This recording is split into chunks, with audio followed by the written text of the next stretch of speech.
In the last tutorial, I introduced you to Nebulum's Mapbox bubble plugin, and I showed you at a really top level all of the amazing things that this plugin can do. So really everything from providing these really beautiful street view maps like you see here.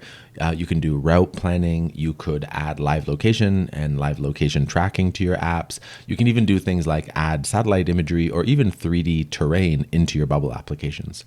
So if you're interested in picking up this plugin, I've linked to it below, or you can just go over to plugins here and then search for Nebulum Mapbox plugin. However, keep in mind that before we can use many of the features that I talked about in my last tutorial, we just actually need to do one quick thing here first within Bubble. We need to link our Bubble account to our Google Developer Console account so that we can do things like get access to a user's time zone, do location lookups through search fields, and map locations to latitude and longitude coordinates.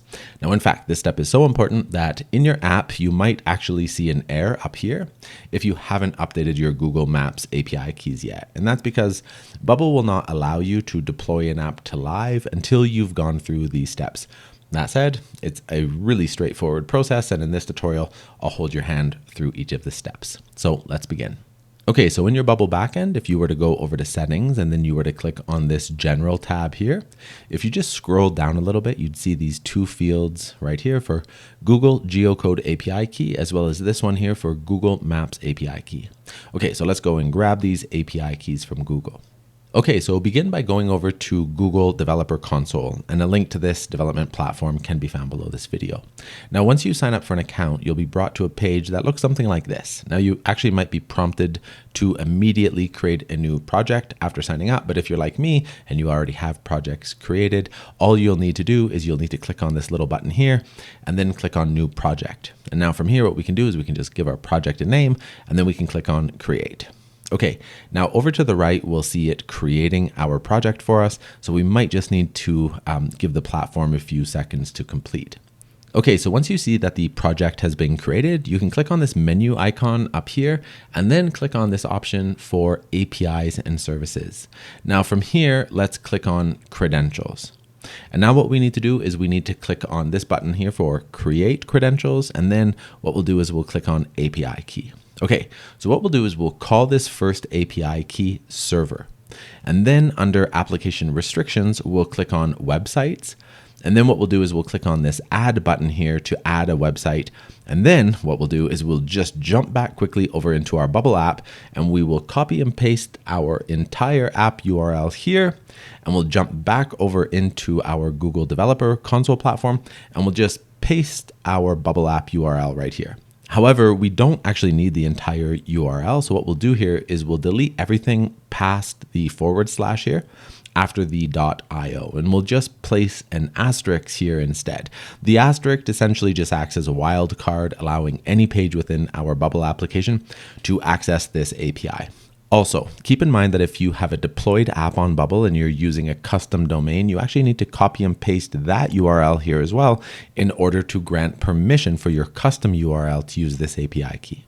And lastly, I should mention that this URL restriction is advised but not required. You could, for example, set this option here to none, and that would allow anyone with your API key to access this Google Maps service that we're about to add. Now, I don't recommend setting this to none, but if for whatever reason you just need, for example, to do something like troubleshoot because your APIs aren't working within your Bubble app, well, then you could temporarily set this to none and just see if that solves the problem.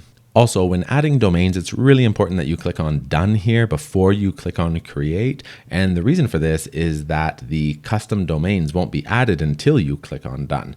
And remember, if you have multiple Bubble accounts or custom domains you want to grant access to this API, even if they're different accounts, you can just continue to add more domains by clicking on this Add button here. Then once you do that, you should see a list of all your domains added right here. Okay, so now you'll see this option for restrict key, and here you'll see that we can select this option for don't restrict key, which just means that this API key can call on any API service from within our account, or we can select this option for restrict key. And if we do that, we can select the APIs or the services that we want this key to be able to access. But as you can see here, this list doesn't even include any of the Google Maps, time zone, or geolocation APIs that we need. But for now, let's not worry about that. We're actually going to come back to this and fix this in a moment. For now, let's just click on Don't Restrict Key, and then we'll click on Create. So here we have our server key created. Now, if you forgot to name your key, that's no problem. For example, if your API key is just called API key 1, just click on the name and then edit the name and then just click on save. Okay, so now that we have our server key set up, let's now click on this button here to show key. And then with that copied to our clipboard, let's head back to our Bubble application. And then we'll go back into our settings and we'll ensure that we're on the general tab again. And then we'll just add this server API key to our Google Geocode API key field here. So the server key goes in the first field here. Okay, let's head back over into our Google Developer Console. And then from here, we'll click on Create Credentials again. And once again, we'll click on API key. Now here we'll call this API key client and we'll restrict this key based on the website URLs that we used previously. Just ensure that you add the same URLs to this API key as you did in the first step. And again, if you want very loose restrictions at this point, you can always just set this to none as well for now.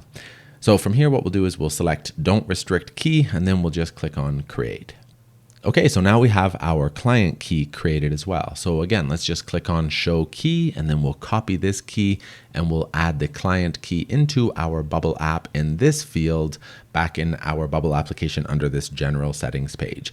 This one, as you can see here, says Google Maps API key. So we'll just make sure we paste the client key here. So things will almost be working on our test site now, but remember, if you have a custom domain, you'll actually need to deploy your site to live now in order to push these keys over to your main domain. Okay, so our keys are in, but things won't quite work yet. There's actually still a couple of more steps that we need to go through. But the good news is that the hard part is actually over. The next steps are really, really simple. Okay, so back in our Google Developer Console account, we want to make sure that we are on our APIs and services page right here. But now, rather than clicking on credentials, instead, we want to click on enabled APIs and services. Using this top search bar here, we need to search for 5 different APIs. Now, I've listed all 5 of these APIs in the description below this video. Now, we have to do this because remember, previously when I showed you how we could check on the restrict API button when setting up an API, and a list of active APIs or services in our account showed up. Well, do you remember how no map APIs were in that list? Well, that's because we didn't actually add them yet. And that's why we actually need to add them in this step now. So let's begin by adding each API one by one. Now, the first API that we need to add is called the Geocoding API. Now, be aware that many APIs have very similar names, so it's essential that you pick the right APIs to add. Here you can see the Geocoding API right here, so let's click that. So now we're on this Geocoding API page. So from here, all we need to do is click on this Enable button right here. And then after a few moments, that will be done, and we should have been redirected back to our APIs and services page here. So from here, what we can do is we can search for our next API, which is called Places API. So again, we'll just type that in here, and then we'll select this Places API from the dropdown right here. And again, we'll just go through the same process. We'll click on Enable. And then all we need to do is we need to do the same for Geolocation API. We also need to do the same for an API called the Maps JavaScript API. And then lastly, we need to do the same for an API called the Time Zone API. So once all 5 APIs are added, the very last thing that you need to do is enable billing within your Google Developer Console account if you haven't already. Now, you won't be charged anything as long as you stay within their very generous free tier limits. Now, to add your billing information, just click on this menu icon right here and then click on Billing.